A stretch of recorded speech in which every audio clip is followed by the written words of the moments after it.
Hey dude, what are you doing? Feeding the baby goats. Feeding the baby goats? Good job. Are you ready to... Oh my gosh. Our dogs. No, are you ready to plant your garden? Oh yeah. Bear wet. Bear got Bear wet. He just went and laid down in the goat trough and looks like he got Gabe wet with him. Oh, Benjamin, why don't we just open the gate? Never. This morning was crazy stormy, tons of rain. Now it's sunny and hot. Ben's over here weeding his garden to get ready to plant it. You getting work done? Yes. Good job. What are y'all going to do?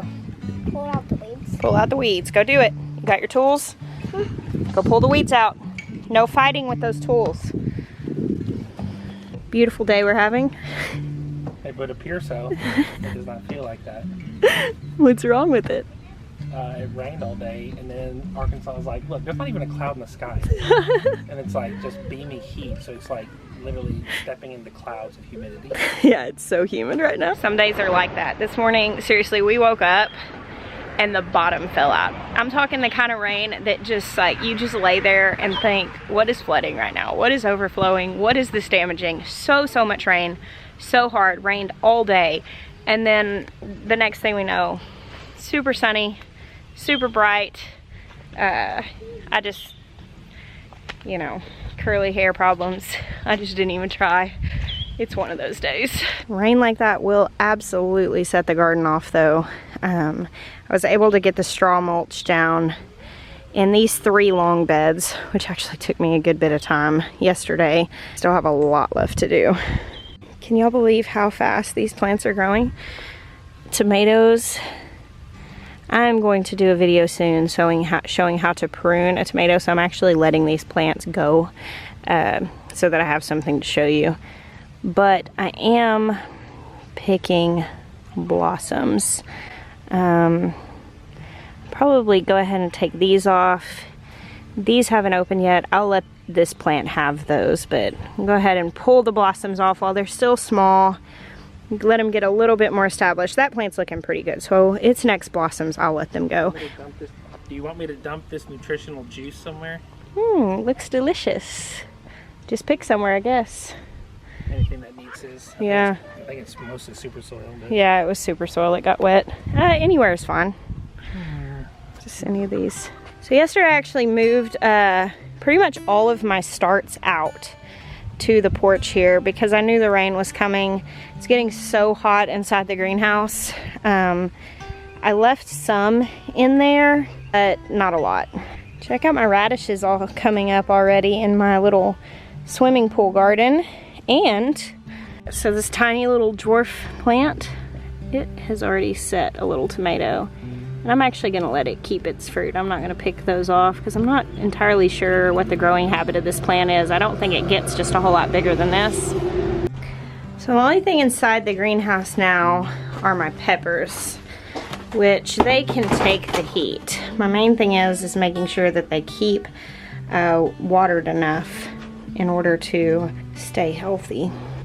A lot of these are still pretty squatty little things, but within the next week or week and a half, they'll be big enough to go ahead and move out.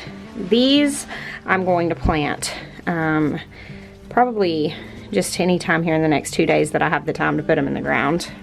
Our friend Daniel is coming this weekend to go up to Baker Creek's Spring Planting Festival with us. And last weekend, whenever we were passing through Alabama from Jeremiah's sister's wedding, we actually stopped to visit with Daniel after we left his work. We were driving through Tuscumbia, Alabama, and I passed a store that had tons of beautiful plants out front. Of course, I stopped and got out, and the plants were gorgeous, but the store was closed, so I couldn't buy any. So Daniel today went back to the store with me on FaceTime and bought some plants for me. So he's bringing those this weekend before we go up to Baker Creek, and I'm gonna have those planted, about half these peppers planted, a few more of the tomatoes to fill out a few spaces, all my new plants that I got at the nursery, and then everything else is gonna be sown by seed in the garden beds, which my seeds are right here. Those are the ones that have already been sown, as well as the ones I still have left to sow. My comfrey has perked up This is the plant that traveled 2,000 miles from the garden of the Elliott homestead to find its place back here in my garden, and it's looking great. Looks like it's about to flower. Now back here behind the window greenhouse, I've got this chicken feeder, which I've got to get soil in that, and I'm planting some really pretty variegated morning glories. And then over here, we actually went and grabbed another little kiddie pool and put it back in this corner over. This is just mulch in here, it's not soil or anything. And so this kiddie pool has strawberries. I think that's pretty cute, and I like that placement for it. It's a nice little pop of color, and overall I'm pretty happy with that. Maya and I came down here a few days ago and really just started to try to nail down a real structure for the cottage garden. We're planning on doing lots of perennials here, herbs, and largely things that once we put them in, that's just where they're gonna be. The thing is, that's a long-term project, and so I'm kind of at this place right now where I don't want to rush that, but I also don't want this space to feel really unfinished in the meantime. So I think what we're talking about doing is kind of like marking out where the walkways are going to be, starting to bring in some soil and some mulch and kind of laying it out, you know, and just kind of filling in places with what we already have, using some rocks to line walkways and beds, and sort of putting more of the structure in place and just kind of getting it more to like a starting point, because right now it's just really rough space. Another thing that I definitely want to do, and do soon so we can enjoy it, is I want to plant sunflowers here along the sides of the window greenhouse. I've been reading and researching and checking out the links you guys have shared and the resources you've shared, and I have an idea of what I want it to look like now, but we're just limited in resources as far as money and time, as far as getting that to that vision. So it's really just deciding at this point how much progress we're going to try to make right now. And I don't want to get carried away on the plant buying side of it. I'd never imagined myself saying that ever, but I don't want to get carried away on the plant buying side of it without really having the infrastructure in place. So we're kind of talking about that, what our next steps look like, what we want to do to make this space as beautiful as possible with what we currently have. I am feeling really good about how the tomato plants are looking. I was a little bit nervous, to be entirely honest. Right after I put them all in, they shocked really bad. Their leaves were looking really sickly, but I think that they just, I don't know, they just didn't like being moved, I guess. But they're all starting to look really good now. Even the ones that got sunburn pretty badly seem to be filling back out with green. Like here's one, you can kind of see a little bit of sunburn on that leaf, but some of them had just like white leaves after being moved out. I'd hardened them off, but you know, I moved them out and then we had like the sunniest and hottest days that we've had the next few days. Y'all, it smells like spring out here. It just feels so good. Tomorrow is supposed to be rain all day. I really hope that I have time to do what I need to do before I go out of town. If not, we'll just be a little bit more behind, which is fine. It is what it is. I say that a lot. I guess you have to when you have a farm. Wow, look at this little tomato transplant. I'm definitely gonna have to do a pruning video. See these little suckers coming up? I mean, they grow fast and these things will get away from you. I always pull those off, always.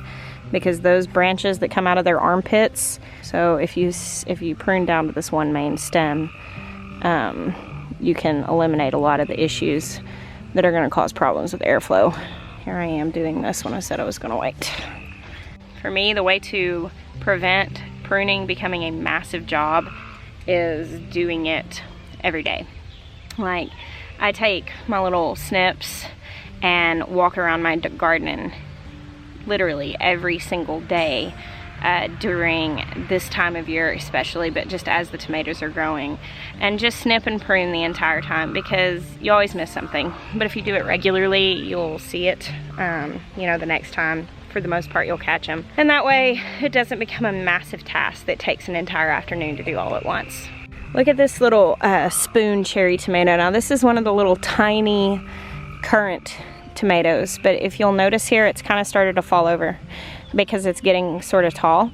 And all of the branches, now if you look underneath, see how flat it is underneath? All of the branches have started to point up towards the sun. That's what tomatoes will do. So you have to start tying them up when they're young or propping them up. Usually what I do before they're tall enough to reach the trellis, I'll bring some sticks or just little stakes and put it behind this so that it'll continue to grow upright. This one I can prop up against that T-post, but you know, most of them are not planted next to a T-post.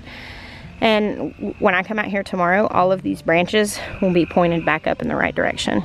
This little pot had purslane in it last year, and you can kind of see it starting to pop back up. So I'm just gonna clean this out. Got some random little weed seeds in it, but I believe that purslane will fill back out if given the chance. And it'll spill over and be just really pretty. Another thing I'm going to be doing as soon as it gets high enough on the priority list to worry about is filling some pots and putting them around the edges of this. And I'm not worried about doing it before they're done with the roof, because then I just have to move them out of the way. But I'm really envisioning this little center seating space with nice potted plants. I'll probably put some of my tender perennials in pots. Like I just bought a bay plant the other day and I was told that was a tender perennial, so I'll probably keep that in a pot so I can move it into the greenhouse easily whenever fall comes along. I've also got this other Greenstalk tower garden. Now it's got some garlic in the bottom, which was just kind of put in there on a whim by me at the beginning of the winter. I'm gonna move that out and I'm gonna dedicate this Greenstalk. Now this is the same thing as those green ones on the front porch of my greenhouse, which I've got flowers in those, but I'm gonna dedicate this entire one to peppers.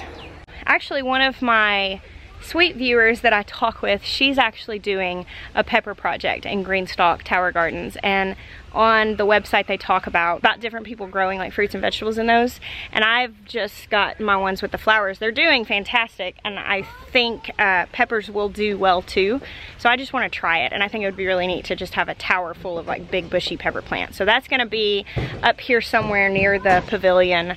I think it would be just really dynamic, eye-catching, as well as just an interesting project to try. So I won't be worrying about putting that together until some of those pepper plants in the greenhouse get a little bit bigger and more established, because a lot of those are going to go into there. Y'all know who we haven't visited on the vlog in a little while? I just stepped in a puddle. Gerard and Fanny and Clem. Let's go see the piggies. Maya borrowed his brother's track hoe a week or so ago. So it has been major get stuff done time around here, and there's a lot of getting stuff done coming up soon. Hey Gerard, what's up, man? Hey little buddy. Hey, you happy? Doesn't he look like he's smiling sometimes? Are you happy? You're a sweet boy. You're a sweet boy. Fanny and Clementine are not quite as sweet and friendly as old Jer is. You gonna let me pet on you? Probably not. They only let me get really close when I have snacks. They're still determining right now whether there are snacks to be had. They'll figure me out eventually and run away. Hey, no snacks. They're following on the off chance that I manifest some snacks. Nope, not yet. We're still working on the friendly thing with these two. This is one of my favorite places to sit down on the farm. Oh, Christopher Walken, what's up, man? Hey, Jeff. Hey, Jeff. We're actually going to be selling these bucks. If anyone local is looking for a Saanen or a Nubian, they're both really sweet. They're both bottle babies. So this one's proven. He fathered our kids this year. This one's a new guy. They're both a year old, but he's just a little guy. Mentioned how we were going to be gearing more towards La Manchas, and so we're actually going to be getting rid of these two bucks. Jeff is pretty closely related to a good deal of our herd, so if we're going to keep a Nubian, we're going to get one that's unrelated. And then Christopher Walken did his job this year and got our does into milk. And I ended up with one Son and Nubian mix, which is what I wanted to experiment with. But we're gonna go ahead and send him on to another farm where he can be appreciated for the wonderful Sonin that he is. Whereas around here, we're gonna move into a different direction. So I'm sitting back here on these two tree trunks. This has kind of become one of my favorite places to sit on the farm. These tree trunks have been here for 2 years now, so I've spent many an afternoon sitting right here and looking out over this yard. And it's changed a lot. It's changed a lot just in the last year. It used to be different. Now we've got these pigs here. But it's gonna change again as we do a little bit of gardening back here, move the pigs back behind here, and clear out these trees with that track hoe to get ready for our new animal. It's weird. I think it's just spring that does it to me, that makes me just really mindful of what's new and how things are changing. But I can recall moments like this where I just sit on a beautiful sunny afternoon and anticipate what's about to be different. I can recall those moments multiple times over the last 5 years, just sitting and looking and going, oh, it's about to happen. It's about to be so different. Those moments used to make me crazy. It used to make me so impatient. I would feel nothing but just anxiety in the anticipation. I would sit and just, oh, I'd be so eager to make things happen. I didn't have any peace in it at all, but I don't know, I'm noticing that it feels very different now. Just sitting here and looking out and thinking about what a different view this will be even in just a year. And I just feel glad. It's a good place to be. We've been waiting to move the pigs back behind this yard because we just want to put them in together, and we don't really feel like Fanny and Clem are quite big enough yet to be put in with a male. They're actually 9 months old, which technically in like pig terms, I believe that's supposed to be old enough to breed, but Mangalitzas are slower growing, and so we're just waiting until we feel like they're large enough, and I'm not feeling great about it yet. They are, however, growing really fast. They seem to be going through a growth spurt. They look even different than they did like a week ago. So we'll see. Maybe here in the next couple of months, I'll feel better about putting them in with him. He's changed a lot. He grew really, really fast over the last couple months, and he's 3 months older than them, so I'm sure they'll catch up. When it comes to breeding animals, I err on the side of caution as far as age. I'd rather wait than rush it, because breeding your animals too young can just lead to all sorts of issues. So with my goats, I've waited, sometimes just far too long really, just because I was nervous. I'm waiting on the pigs too. JP, girlfriend. What's up, big mama? What's up? She's so fat. Journey. I'm really debating on what I'm gonna do with this space as far as gardening goes. Oh, there's sweet Maya. Woohoo, hair down and all. I'm looking at the future garden. Oh. He doesn't want to talk about that. He doesn't want to talk about that. As far as I'm concerned, this garden is Voldemort. Thou, Warren, who shall not be named. So, essentially, in deciding to take up the opportunity to get the new animal, something had to be forfeited. Several things had to be forfeited. Plans had to change in order to shift focus to bring on something new. And this garden is gonna take a lot of work to make it anything really productive. But we did have the pigs back here already, and we are moving them to the back. And if we don't do anything with it, the weedy grass will just grow right back in its place. And so I'm kind of making a neglect garden, essentially, back here, because I cannot possibly maintain this. What is this? Like a few thousand square feet at least. I can't maintain this and that up there. And honestly, that up there, that's a priority. The big garden is the priority. But this is already very well broken up, cultivated and fertilized soil. And like, I don't even know, like we didn't get the pigs moved off early as we wanted to. I don't even know. I have no high hopes for this space, but I want to do something. So we're gonna move out all this mulch that we have, all this compost, and just spread it all out on top of it. I'm gonna go out and pick up all the rocks with the help of the kids that the pigs dug up. And I think I'm just gonna plant winter squashes, melons, and corn back here.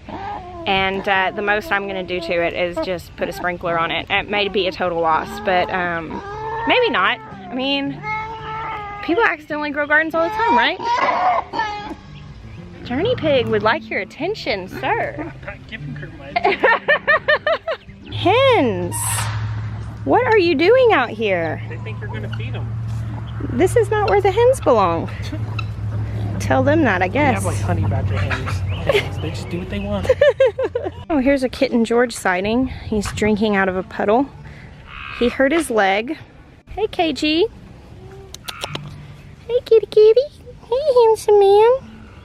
Kitten George hurt his leg a couple weeks ago, and I just noticed him hopping up on the fence. I'm really glad to see that. He's still being a little ginger with it, like he's just not his usual self, but I just saw him hop up on the fence line, and I'm looking forward to having him back photobombing in the garden soon. Prior to George, we had 2 fantastic farm cats. They were the best. Both of them we adopted from the animal shelter in their very old age, and so literally like they ended their life on the farm. We had each one of them for about a year and a half, but they were very old when we got them, and both of them had just the best life, spent time with me in the garden, and I was so heartbroken losing both of those that I was like, I really don't want to adopt another elderly cat. So Kitten George has been here since he was tiny, and I look forward to having many years with him. He is super sweet, and I'm really glad to see him hopping over fences again. Well guys, I am thinking this video is probably getting kind of on the long side, and my battery is telling me that it's not going to give me much more time. So thank you guys so much for hanging out with me today. I bless you. Until next time.